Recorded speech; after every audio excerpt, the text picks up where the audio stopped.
ce soir à nous rejoindre et on est très très très heureux de vous avoir parmi nous pour cette première masterclass avec un invité de choix. Voilà.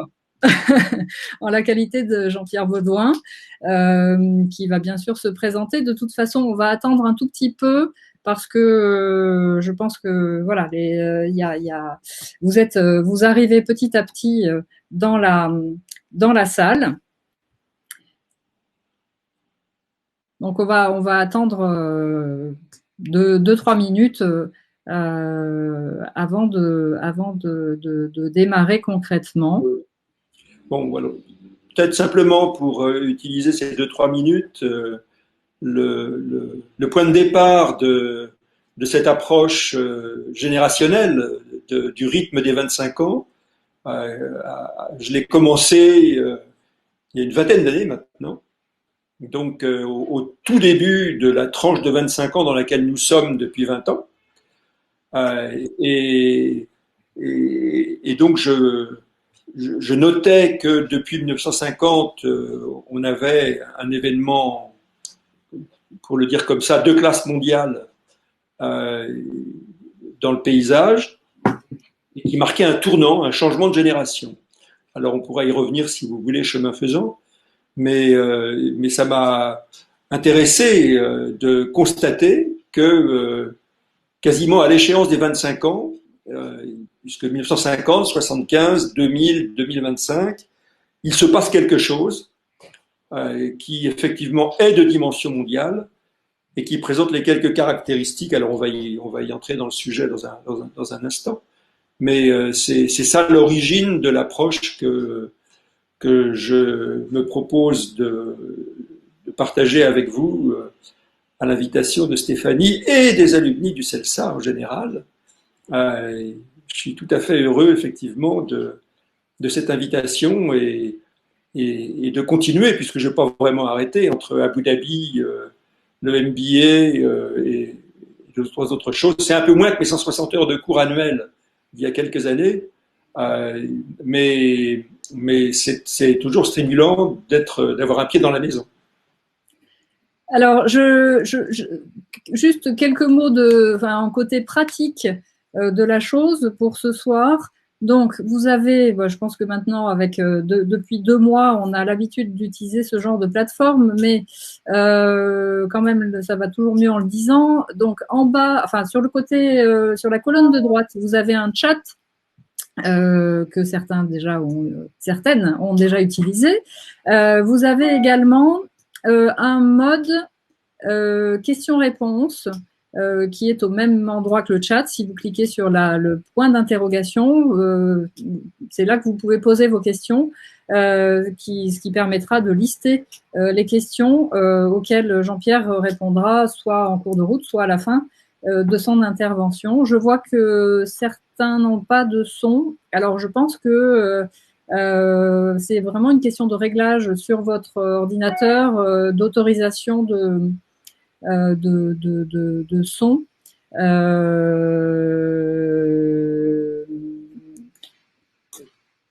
Et je vais, puisque ceux qui n'ont pas de son ne m'entendent sans doute pas, je vais l'écrire.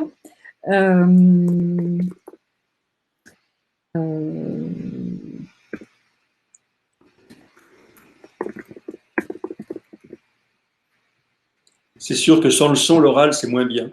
C'est ça. À moins de lire sur les lèvres, mais ouais, enfin quand même. Ça doit être, je pense que c'est un peu compliqué.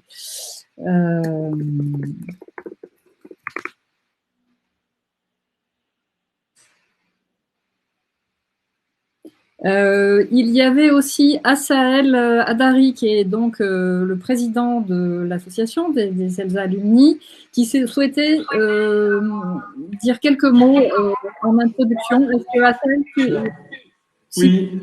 oui. Ouais, c'est bon. Je voulais encore te remercier, Jean-Pierre, pour ta fidélité au CELSA. Vraiment, merci beaucoup. Et puis je voulais absolument commencer. Alors le sujet est un peu solennel, un peu grave, mais le CELSA est endeuillé depuis 2 jours.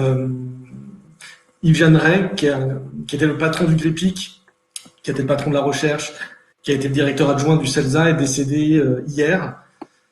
Donc voilà, je vous renvoie vers tous ces travaux. Peut-être certains même d'entre vous ont été leur thèse ou leurs travaux de recherche supervisés par lui. C'est un moment important pour que chacun se recueille. Voilà, c'est un moment important de partager ça avec vous. Et on va passer sans transition à toi, Jean-Pierre. Je voulais vraiment absolument qu'on ait cette pensée pour Yves. Toute Salsa est très affectée, les équipes aussi. Je vous invite à aller, à la limite, ce qu'on peut faire de mieux, c'est d'aller lire le travail d'Yves Jeanneret sur la trivialité. Alors, la trivialité, c'est pas dans le sens péjoratif, hein, c'est l'étymologie de trivial, c'est le carrefour, les processus de transmission et que Yves Jeanneret a beaucoup travaillé. C'est un grand penseur des théories de la communication, un grand penseur contemporain. Donc, le mieux qu'on ait à faire, c'est d'aller se référer à son œuvre. Voilà.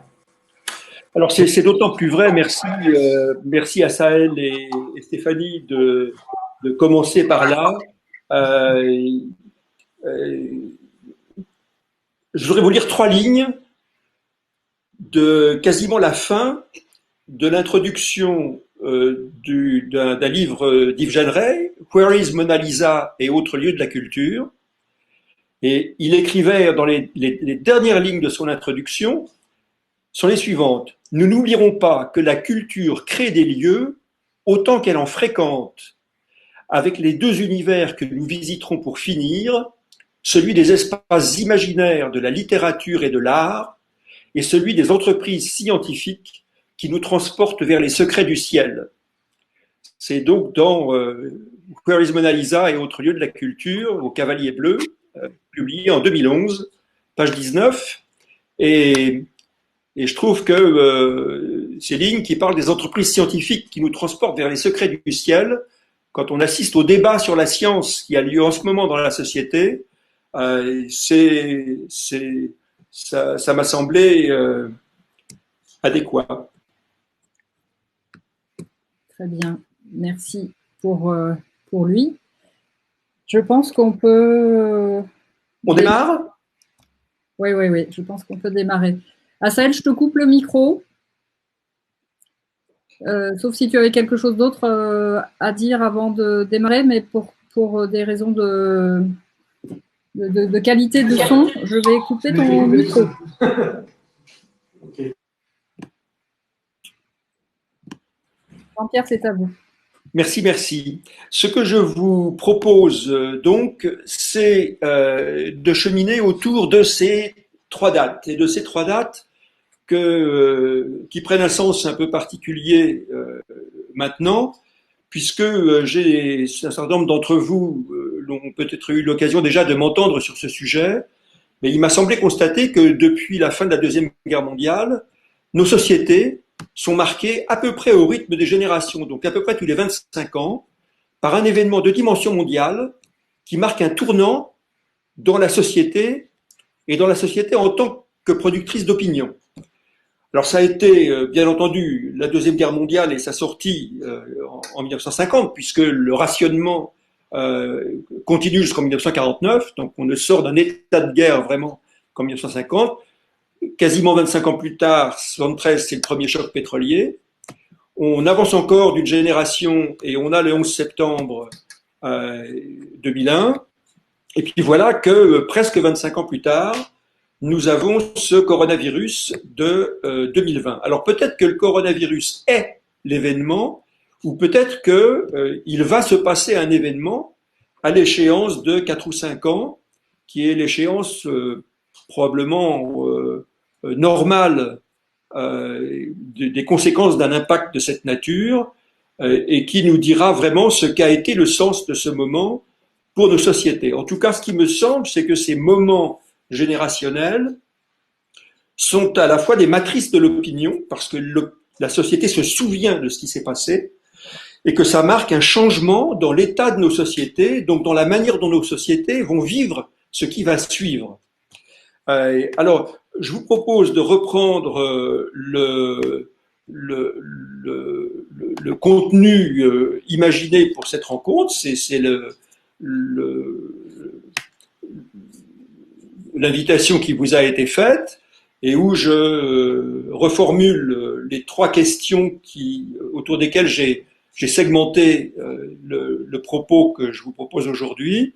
D'abord, l'état de l'opinion. C'est un événement comme celui-là, il arrive dans une société, elle existait avant la société. Donc l'accueil de cet événement se fait dans un contexte. Qu'est-ce que c'est que l'état des opinions? Deuxièmement, il y a un impact, mais tout impact n'est pas durable, on le sait dans nos métiers. Donc, est-ce que cet événement produit des perceptions qui vont pouvoir servir pour l'avenir? Parce que tout ça, c'est un matériau, finalement, utile, éventuellement, utile ou dangereux. Et puis alors, on nous rebat les oreilles sur le monde d'après. Et alors, qu'est-ce que c'est que ce discours sur un monde d'après? Donc voilà mes 3 têtes de chapitre. Et imprudemment, Stéphanie m'a dit, quand on s'est parlé de ce projet, que je n'hésite pas à introduire dans le propos des références de lecture un peu structurantes, y compris en dehors de ce moment particulier. Alors, je me suis laissé aller. Voilà. Donc, vous aurez, je pense, accès au PDF que j'utilise aujourd'hui. Donc, vous aurez la totalité des citations avec leurs références en bonne pratique universitaire. Je ne vous les lirai pas, mais vous verrez que j'ai balayé assez large pour prendre des lectures qui aident à penser, d'une certaine façon, ce qui nous arrive. Alors, allons-y. Qu'est-ce qui fait qu'un événement a un impact de cette nature, dont on peut dire que c'est une échéance générationnelle et un événement de classe mondiale? D'abord, il faut que ça touche à un cœur vital de la manière dont la société se vit. Après-guerre, le progrès était le Graal de tout le monde. Je me souviens que dans les débuts de la publicité institutionnelle, donc dans le début des années 70, toutes les entreprises qui faisaient de la publicité institutionnelle faisaient référence au progrès. Le progrès, le progrès, le progrès. Bon. Eh bien, depuis le premier choc pétrolier, puis le 11 septembre et aujourd'hui, la notion de progrès a été disqualifiée. Elle a disparu, pour l'essentiel, de la communication des acteurs. On ne la touche plus qu'avec beaucoup de réticence, et il faut reposer la question de mais qu'est-ce que c'est vraiment le progrès? Alors que c'était une évidence dans les années de la première génération de l'après-guerre. Deuxième cœur vital touché, et notamment par le 11 septembre, la sécurité. Nos sociétés occidentales se sont crues en sécurité. Alors, il y avait des conflits au Proche-Orient, il y avait des guerres ici et là, il y avait une guerre quand même longue et proche au Liban, il y avait ce Proche-Orient en ébullition permanente, mais enfin, tout ça était quand même en dehors de nos territoires. En France, depuis 1962, on n'avait pas eu de guerre, même l'Europe avait réussi à contenir le délitement de l'ex-Yougoslavie avec une guerre qui était sur notre territoire européen, sans qu'on se sente particulièrement menacé. Et puis il y a eu les attentats, et il y a eu notamment le 11 septembre, qui a montré que l'illusion de la puissance était une illusion. Et que un très petit nombre d'individus qui se saisissent d'avions aux États-Unis peuvent créer des catastrophes de classe mondiale, vécues simultanément par tout le monde avec des moyens de communication. Donc vraiment un impact exceptionnel. Troisième cœur vital, et alors celui-là, notamment aujourd'hui avec la crise du coronavirus, mais déjà auparavant avec les deux autres, la vie même.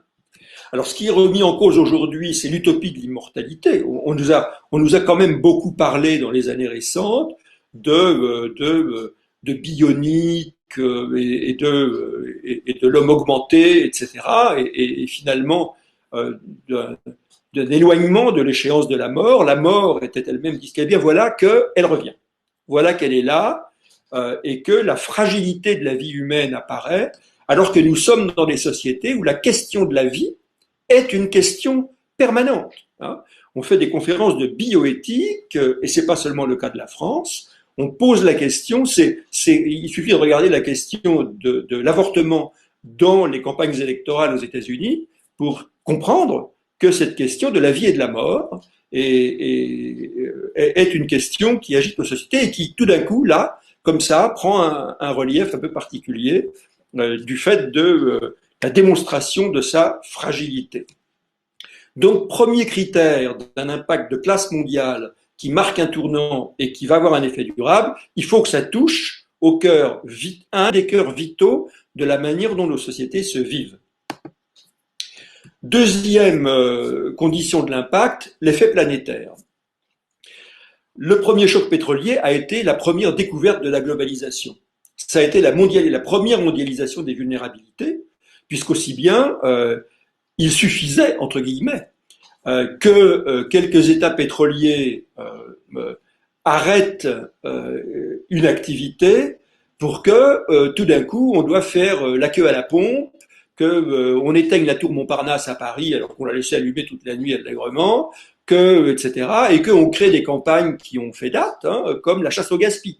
Bon, donc on découvre des vulnérabilités qui sont encore plus exacerbées ou soulignées avec le 11 septembre, la globalisation des conflits. La globalisation est une mondialisation des conflits. Avec toutes les vulnérabilités qui vont avec, il n'y a plus de sanctuaire. Et une augmentation du coût social. Il y avait déjà un coût social du premier choc pétrolier, parce que les prix de l'énergie ont quand même augmenté assez sensiblement. C'est là qu'on a commencé d'ailleurs à s'occuper de la réduction de la consommation des voitures, par exemple. Bon. Et l'augmentation du coût social, il se manifeste en particulier dans l'augmentation des inégalités. Inégalité devant les ressources, inégalité devant la vie, inégalité devant tout. Alors le 11 septembre le souligne aussi d'une manière différente, mais le 11 septembre est entre autres choses une rébellion contre des inégalités de classe mondiale aussi. Et puis, alors la dernière en date en particulier, donc la crise du coronavirus, montre l'impuissance de la richesse. L'argent est impuissant. L'argent est impuissant à protéger de quelque chose. Et même, on peut dire que l'argent contient sa propre toxicité, puisqu'aussi bien, alors on l'a déjà vu avec la crise de 2008, qui n'était pas tout à fait aussi classe mondiale que celle d'aujourd'hui, mais quand l'argent n'a de logique que lui-même, eh bien, il véhicule sa propre toxicité et la généralisation du low cost, y compris au système de santé, montre que, au bout d'un moment, cette priorité donnée au regard financier sur tout entraîne des conséquences qui sont évidemment tout à fait détestables. Alors, troisième condition de l'impact, il faut que ce dont il s'agit s'impose dans la durée. Alors, la longue transition énergétique, inutile de vous faire un dessin, on est dedans, le choc pétrolier en a été un jalon, mais 50 ans après, la transition énergétique continue, et elle avait commencé un siècle avant avec l'économie du pétrole, la société du pétrole, les automobiles. Bon. La longue mutation culturelle, oui, le 11 septembre, c'est un aspect d'une longue mutation culturelle mondiale. Rappelons-nous ou pas que la conquête de Grenade par les catholiques, c'est 1492, alors que Poitiers avait été le mouvement inverse, quelques siècles auparavant aussi. Donc on a un mouvement séculaire de mutation culturelle sur des équilibres dans les foyers de la culture dans le monde. Et puis la longue réinvention sociale, et ça c'est le mouvement générationnel permanent. C'est vrai que les générations, les unes après les autres, reconsidèrent la manière dont la société se vit. Donc ça, ce sont trois conditions de l'impact. Alors, je vous propose, sur chacune des trois sections, quelques citations qui me semblent pertinentes. Alors, François Dubet, en 2009, nous dit « La scène des mouvements sociaux est à la fois hyperactive et dispersée ». des structures diverses composées de professionnels, de communicants, de contre-experts, de réseaux latents, le radicalisme moral et culturel, etc. Bon, comme si les mouvements sociaux se diluaient dans les réseaux et les personnalités. Alors, ça nous parle de l'Internet, ça nous parle des réseaux sociaux, et ça vaut la peine de lire François Dubet et le travail des sociétés là-dessus. Olivier Mongin, ancien directeur de la revue Esprit, les flux sont plus forts que les lieux. Voilà, nous sommes dans un monde de flux et les flux emportent tout. Et là, on voit bien qu'un flux viral emporte tout. Et là, on a la peur du flux, comme les Gilets jaunes ont exprimé la peur de flux qu'ils ne comprennent pas. Le comité invisible. Alors, c'est une de mes lectures préférées, je dois dire, quand il s'agit d'analyser l'état de nos sociétés. Ce n'est pas le peuple qui produit le soulèvement, c'est le soulèvement qui produit son peuple. Retour aux Gilets jaunes. Et là, on a effectivement quelque chose. Alors, il faut lire À nos amis de 2014 et aussi L'insurrection qui vient, qui est le précédent petit opuscule du comité invisible chez le même éditeur quelques années auparavant. C'est vraiment une analyse extrêmement aiguë de l'état de nos sociétés. Alors, Jean-Marc Ferry, 1991. Sur la question du récit et du rôle de l'objet récit, alors là, on aurait pu convoquer Yves Jeanneret pour parler de ça, évidemment. Ce qui a lieu ou ce qui est vécu n'est plus l'événement dit, c'est le discours lui-même. Alors, regardez ce qui se passe avec la chloroquine et vous aurez une illustration de cette affirmation d'il y a 30 ans, de Jean-Marc Ferry. Alain Touraine, il y a 30 ans aussi, société d'ordre et société de mouvement de changement. Et la question de réintroduire des communautaires. On n'est pas encore dans l'Internet en 1992. On n'est même pas au discours d'Al Gore sur l'autoroute de l'information. Mais on est dans cette situation où on parle de réintroduire l'esprit de communauté. Bon, dans une société réduite à ces changements. Bon, c'est un peu actuel, ça aussi. Hein. Bon. Alors, je ne vais pas vous lire celui-là, mais il faudra que vous le lisiez. La montée des incertitudes, Robert Castel, sur le fait que la société se délite par les deux bouts, par le haut les très riches, par le bas les très pauvres. Pierre Bourdieu, l'opinion publique est l'opinion de ceux qui sont dignes d'avoir une opinion. Alors, c'est un texte qui est de 90, qui a été repris par le Monde diplomatique il y a 10 ans, presque, et qui est également plutôt actuel. Alors, un texte très ancien pour le coup, Büchner, La mort de Danton. La forme de l'État doit être un vêtement transparent qui épouse le corps du peuple. Nous ne sommes pas autorisés à lui tailler une petite robe selon nos désirs. Il faut lire La mort de Danton, c'est pas très long, c'est une petite pièce très roborative. Alors, deuxième section, et je vais accélérer parce que je vois que le temps passe quand même. Qu'est-ce que ça produit ? Eh bien d'abord, ça produit des priorités, ça change les priorités géologiques. Les matériaux qui structurent la société et l'opinion pour la suite sont déjà là. Santé, sécurité, environnement, les trois ingrédients des crises, de la majorité des crises depuis 40 ans. Hein. Bon, donc rien de nouveau sur les matériaux. Mais on change l'ordre des facteurs. C'est-à-dire que les priorités changent graduellement et surtout la compréhension du lien entre ces différents matériaux. On commence aujourd'hui à comprendre que santé, sécurité, environnement, c'est la même chose. Bon. Et c'est arbitré dans la société et dans l'opinion avec deux constantes, le confort matériel, personnel, je suis bien. Tant que je suis bien, tout va bien. Et puis mon confort moral, c'est-à-dire le confort social, je fais bien. Alors j'applaudis aux fenêtres parce que c'est mon confort moral. Mais, et je m'engage, je vais aller faire la cueillette. Ouais, mais sur 300 000 volontaires, il y a eu 20 000 recrues, dont 10% qui sont vraiment venus et 3% qui ont duré 8 jours.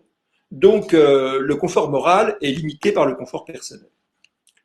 Deuxième matériau produit, ça change la grille de lecture du monde. Alors d'abord, là tout d'un coup, on a tout ça veut dire quand on dit choc pétrolier, il y a une marque. Hein. Quand on dit 9/11, c'est une marque. Maintenant, on a la marque coronavirus ou la marque Covid qui va permettre de se référer à un moment pour en faire quelque chose. Donc il y a une puissance performative, pour le dire comme ça, de ce qui a été produit. Deuxièmement, ça change l'étalon de la performance. On juge les institutions en fonction de la manière dont elles se sont comportées devant ce cœur qui est touché aujourd'hui et sur les critères qui sont ceux de la société d'aujourd'hui. Donc ça fait une relecture du monde aussi, avec la question des frontières, des territoires, souveraineté, etc. On va y revenir rapidement.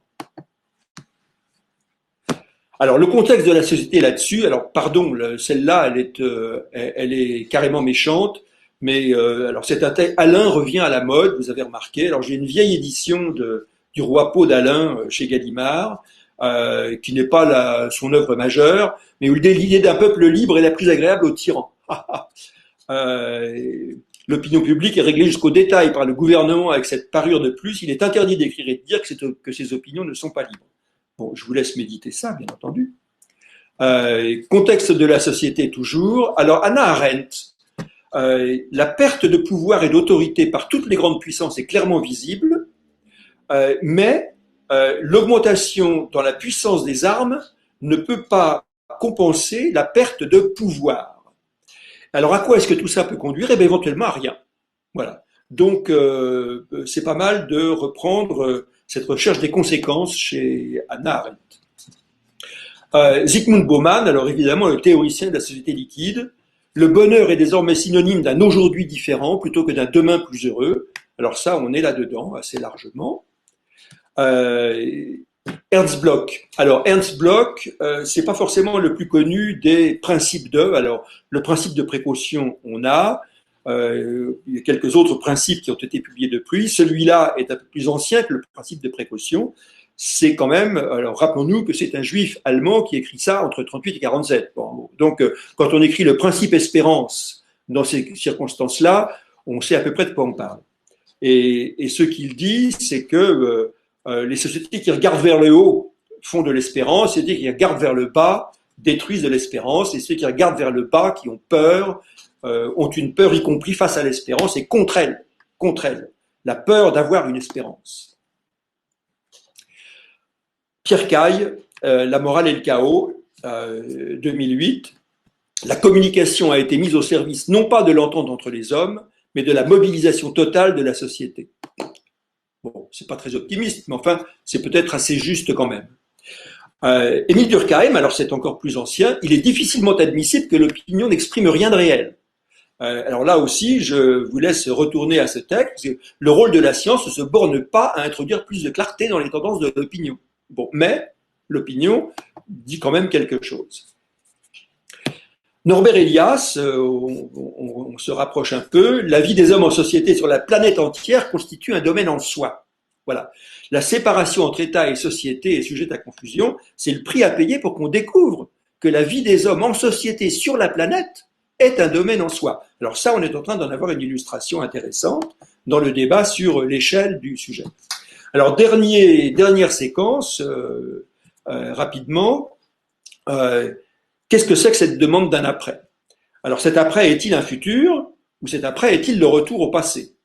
Alors, la controverse sur l'alliance se révèle radicalement insuffisante pour fonder un avenir. Ce n'est pas de la science qu'il faut l'attendre. La puissance des croyances s'exprime plus que jamais dans un contexte comme celui-là, soit comme moyen de consolation, soit comme moyen de démission. L'aspiration à une politique. Alors celle-là, elle revient très très fort. L'attente d'une politique est vraiment là. Un cap, une volonté, une cohérence. Edgar Morin se désolait récemment sur une antenne de ce que, ben voilà, il n'y a pas de pensée politique. Et tant qu'on n'aura pas de pensée politique, on n'ira nulle part. C'est ça, c'est la question du savoir. C'est pas la question de la science. C'est la question du savoir. Il y a un beau papier aussi de Dominique Strauss-Kahn sur être, avoir et pouvoir en situation de crise qui est paru récemment. Il est sur ma page LinkedIn si ça vous amuse. La demande d'un après, alors on a des instruments disponibles, on voit qu'on a des instruments disponibles pour traiter cet après, la notion de raison d'être et d'entreprise à mission, mais assumée, donc opposable, pas juste des mots. La responsabilité sociale et le développement de la notation extra-financière, qui la sanctionne dans le langage que les acteurs économiques comprennent, qui est l'argent, et la confiance pour la décision. Alors là, bonjour Foucault, le courage de la vérité, le débat sur le courage de la vérité comme condition de la confiance dans la décision, c'est la question du pouvoir. Alors, dernier sur la demande d'un après, le danger de la fuite en arrière. Alors sur 3 thèmes que je ne développe pas parce que j'ai fait un petit feuilleton sur la situation depuis le mois de mars, qui est sur ma page LinkedIn aussi, donc je vous laisserai lire, mais il y a trois écueils: désillusion politique, à quoi bon? Démobilisation sanitaire, la fatigue de l'engagement; démotivation économique, on est des dindons de la farce, donc c'est la question des inégalités. Alors, contexte de la société, Michael Fussell, actuel directeur de la revue Esprit, l'opinion, à la faveur de sa défiance à l'égard des experts, épouse de plus en plus la cause de la philosophie. Ouais. Et la demande de débat est largement là. André Gortz, alors à nouveau, là on va vers quelques esprits un peu révolutionnaires. L'économie de la connaissance est la crise du capitalisme. Bon, quand on voit les je ne sais pas des scientifiques un peu sérieux ces jours-ci, on comprend bien que c'est aussi de ça qu'on parle. Frédéric Gouraud, le principe sécurité, un de ses principes récents: la sécurité ne doit plus signifier la défense des États, comme c'était le cas précédemment. Hein. Une armée, ça servait à défendre un État. Bon, et on tuait des soldats pour défendre un État. Hein, la patrie sacrée. Aujourd'hui, c'est la personne qui est sacrée.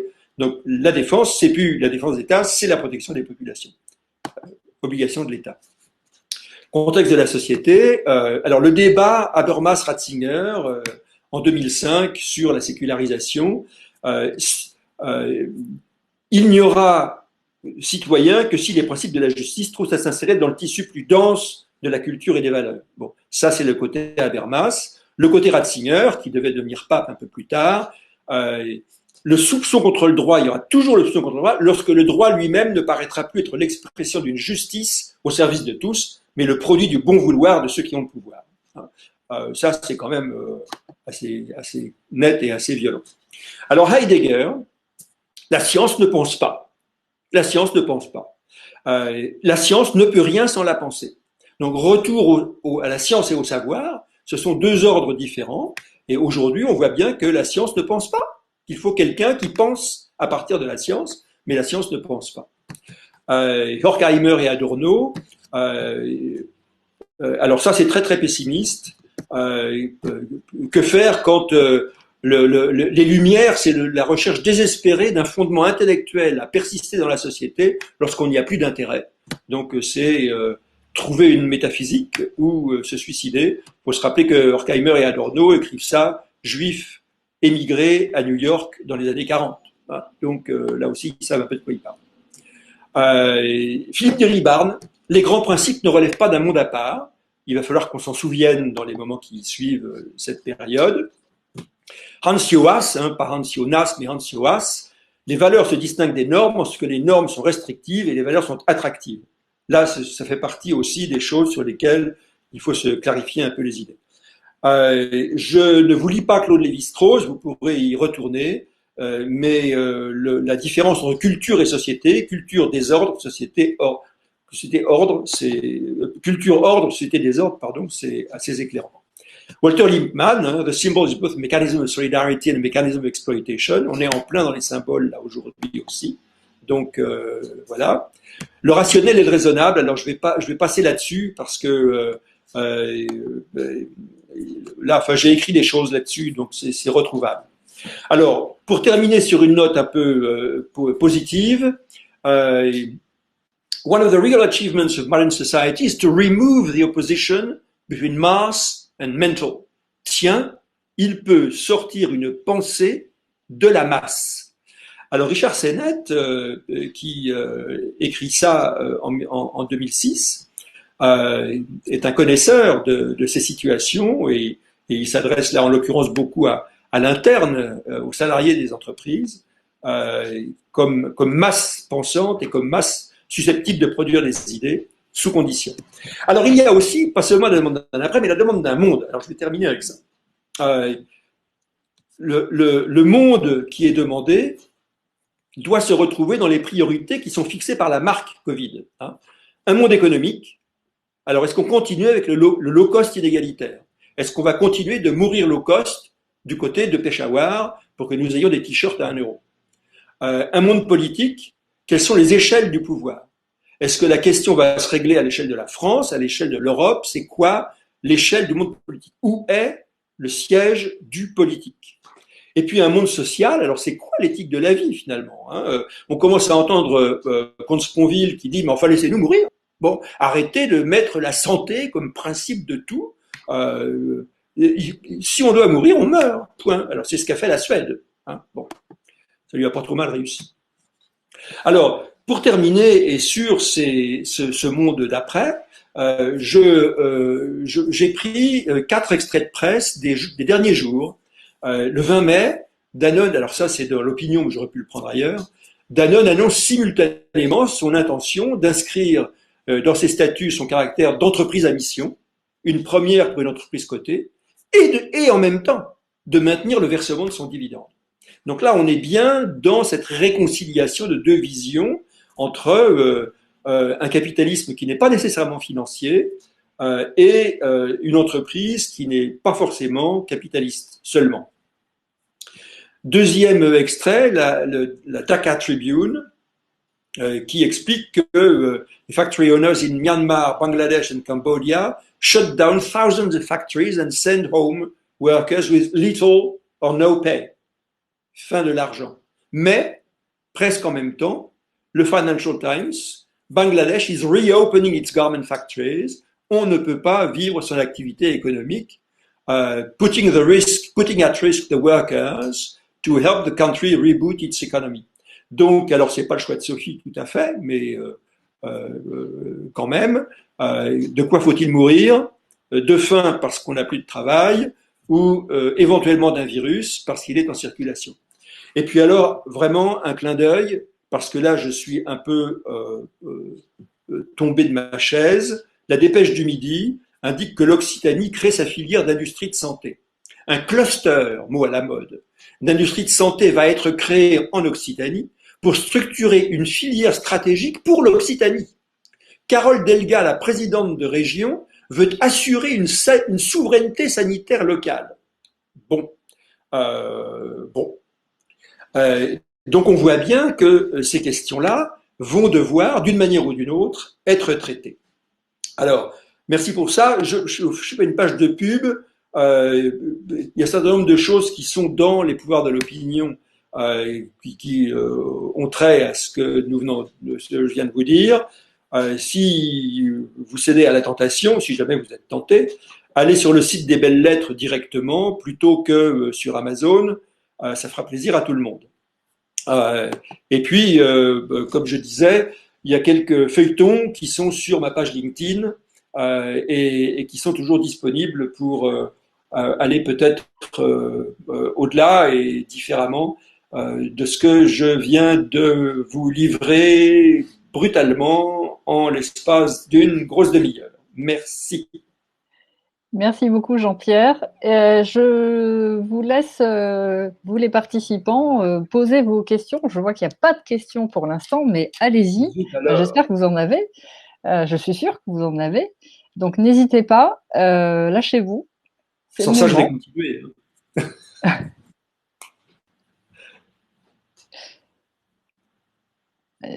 Je vois que ça s'agite quand même.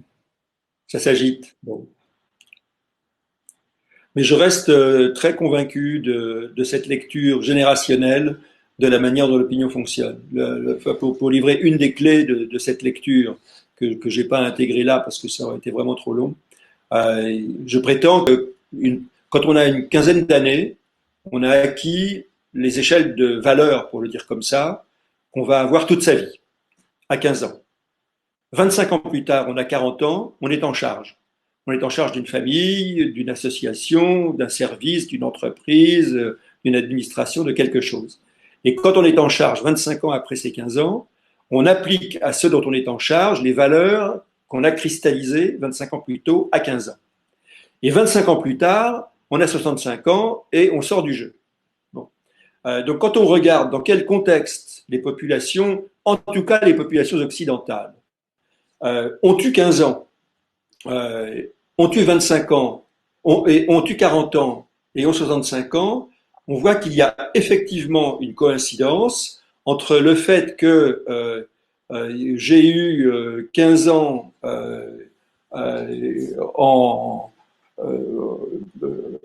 enfin, je suis né en 1950.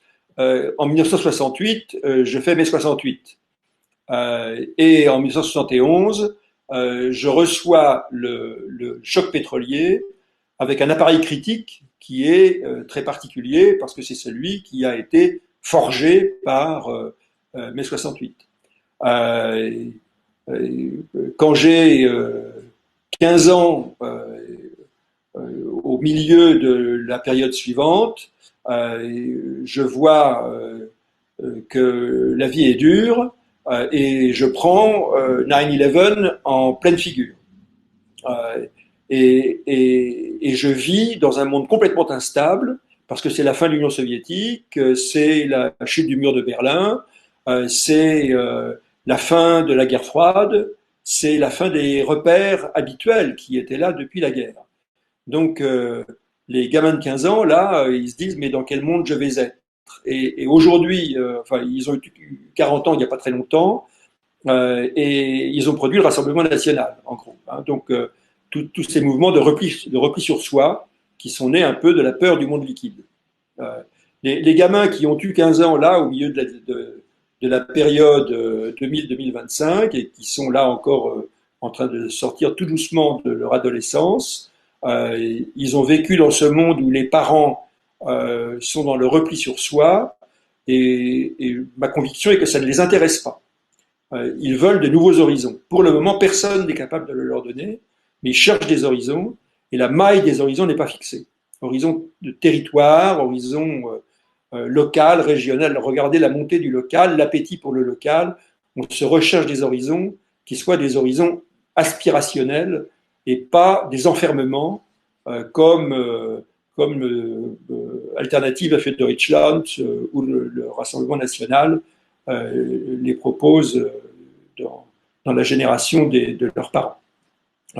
Donc, regardez dans quel monde vivent les gamins de 15 ans, ça vous donne une idée de qui vous aurez aux commandes 25 ans plus tard, parce que c'est là que ça se forme. Dans les questions, parmi les questions, il y a une question sur la position de Danone. Oui. La position de Danone est-elle vraiment tenable? Et ensuite, il y a un autre commentaire sur le fait qu'Antoine Riboud avait, dès les années 70,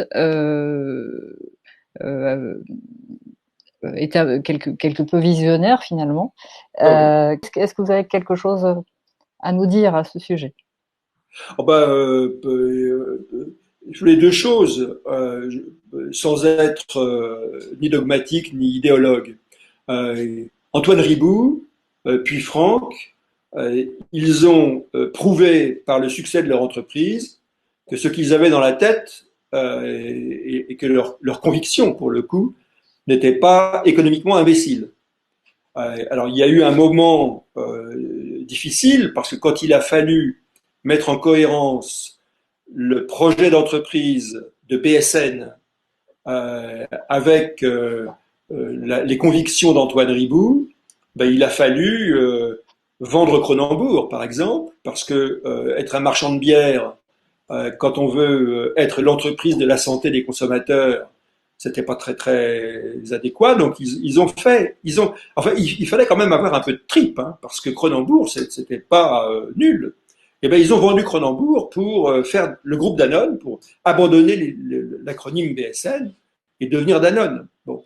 Et puis depuis, il y a eu un autre moment difficile, c'est que l'entreprise sociale groupe Danone a fermé l'U, ou a vendu l'U avec un certain nombre de déchirements sociaux, bien entendu, en plus dans des endroits où c'était pas forcément indiqué, parce que Calais, c'est pas l'Eldorado de l'emploi immédiat. Hein. Mais cette continuité de la vision, cette solidité dans la durée, le long terme prouve sa valeur quand il est juste. Et il faut être juste à ce moment de la société où on est. Et je pense, alors l'avenir dira, mais je pense que, alors par ailleurs, Emmanuel Faber, il n'a pas décidé ça hier matin. Hein. Il n'a pas attendu la crise du coronavirus pour décider qu'il allait avoir une entreprise à mission et quand même continuer à distribuer des dividendes à des actionnaires. Bon, donc c'est pas un opportuniste du tout. Bon, alors il est critiqué par des opportunistes en revanche, hein, parce que tous les gens sur Twitter qui lui tombent sur le poil en lui disant arrête d'acheter du lait produit par des fermes laitières intensives, ils n'ont pas dû beaucoup regarder ce que fait Danone avec ses producteurs laitiers, hein, franchement. Bon, mais c'est un autre débat. Mais de toute façon, tout mouvement, en tout cas dans notre culture, mais je vois la même chose en allemand, en Allemagne sur Twitter et autres, des débats comme ça où on se crêpe le chignon autour de pas grand-chose ou autour de quelque chose, mais mal. Je regarde Danone avec intérêt parce que je trouve que c'est quand même pas mal comme parcours, quoi. Autre question. Le possible demain sous la forme d'un monde d'hier serait-il une forme de désespérance ou plutôt une façon de se rassurer? Eh ben, ça dépend de qui vous parlez. Honnêtement, alors, je prends un pari.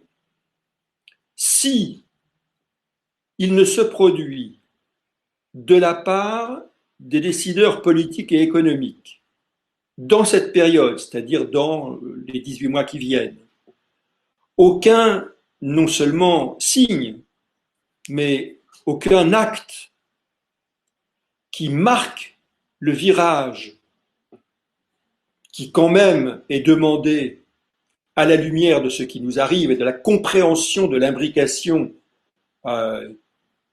environnement, santé de l'économie, la déception de la génération qui a 15 ans en ce moment va être énorme, énorme.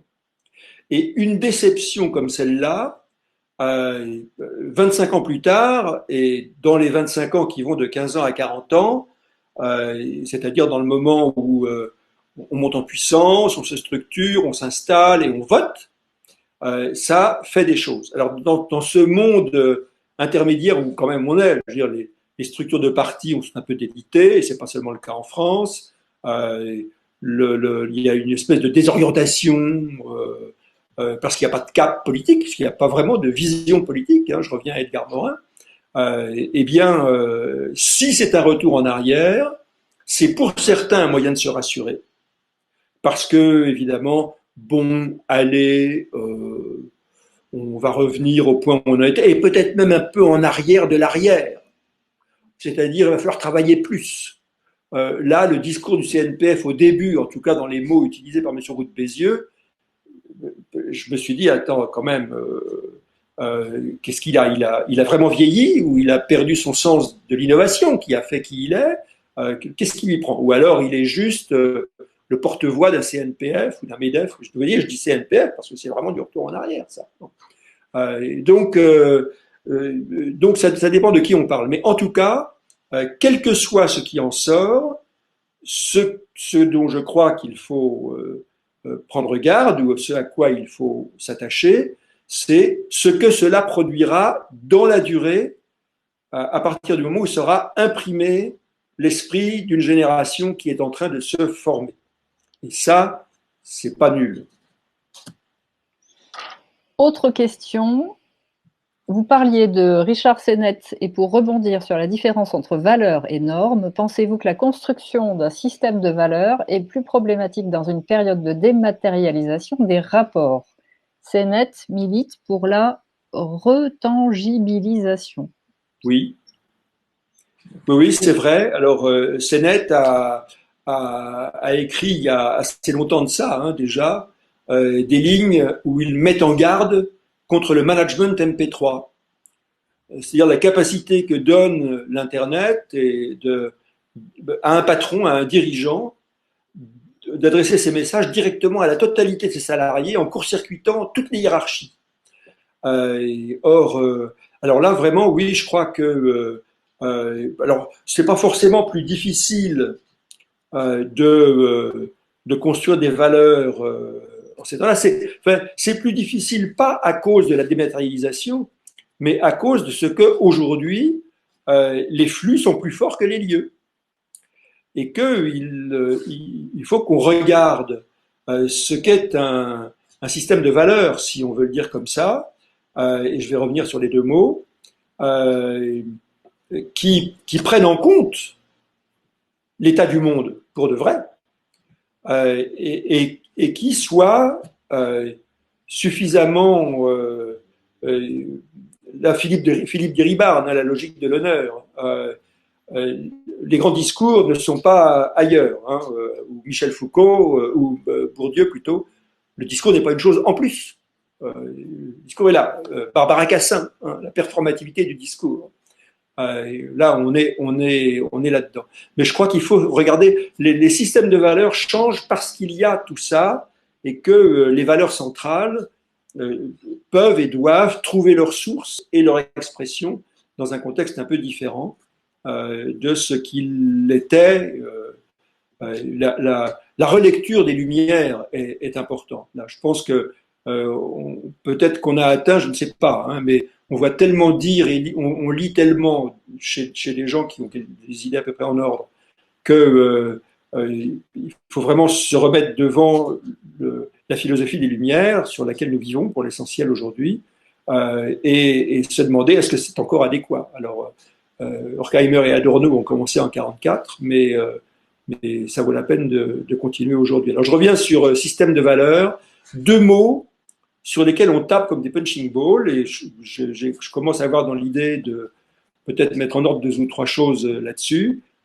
Tout le monde dit « je suis anti-système, c'est la faute du système, système, c'est quoi ?» Vous pouvez me décrire le système? Bon. Mais il y a une aversion au système, qui est probablement, alors là je retourne au gilet jaune, qui est probablement un malaise un peu diffus comme ça, qui ne sait pas encore bien se dire sur c'est quoi le système qui nous amène là, où sont les défauts du système. Hein, bon. Et puis valeur. Alors valeur. Bon, c'est un peu, si on le prend au sérieux, c'est assez contraignant, mais il faut vraiment le prendre au sérieux. Je ne suis pas sûr de vous éclairer beaucoup en disant tout ça.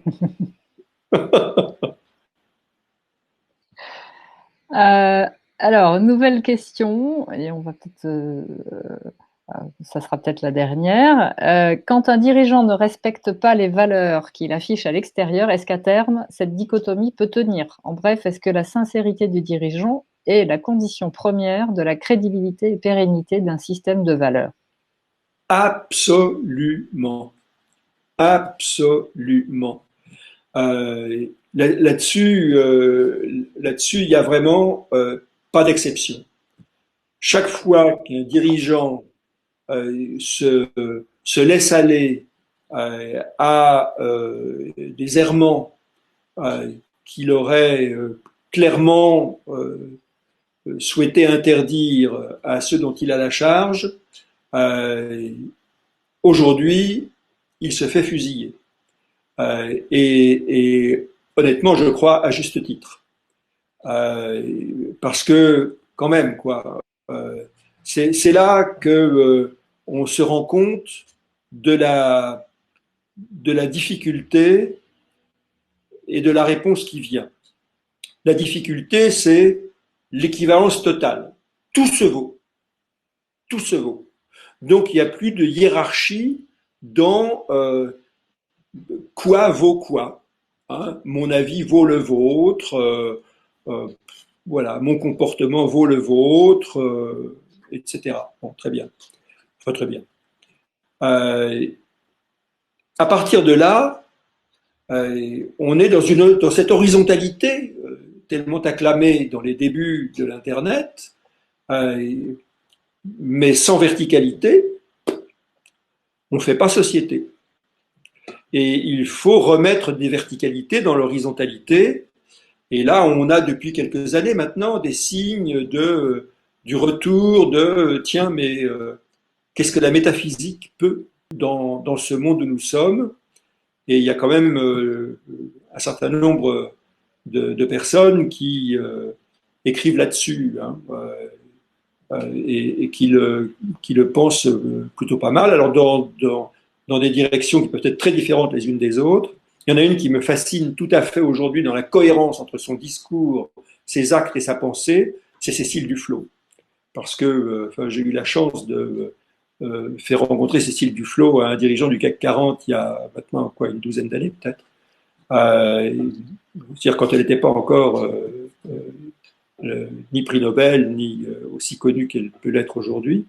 Voilà quelqu'un qui a conduit sa vie sur la base de principes extrêmement forts, de convictions extrêmement fortes, et qui les met en pratique. Bon, alors, il se trouve que ça lui réussit pas mal. Et elle est financée par un Saoudien,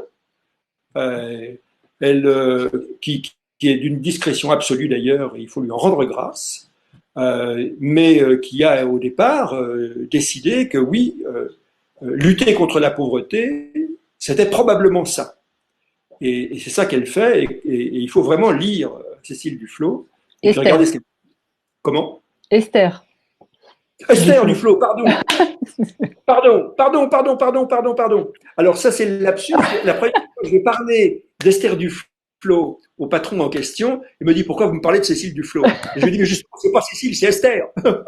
Excusez-moi. Ah bah, au moins, vous voyez, là, ça va entrer dans votre mémoire parce que j'ai fait cette erreur, et faire une erreur est un bon moyen mnémotechnique.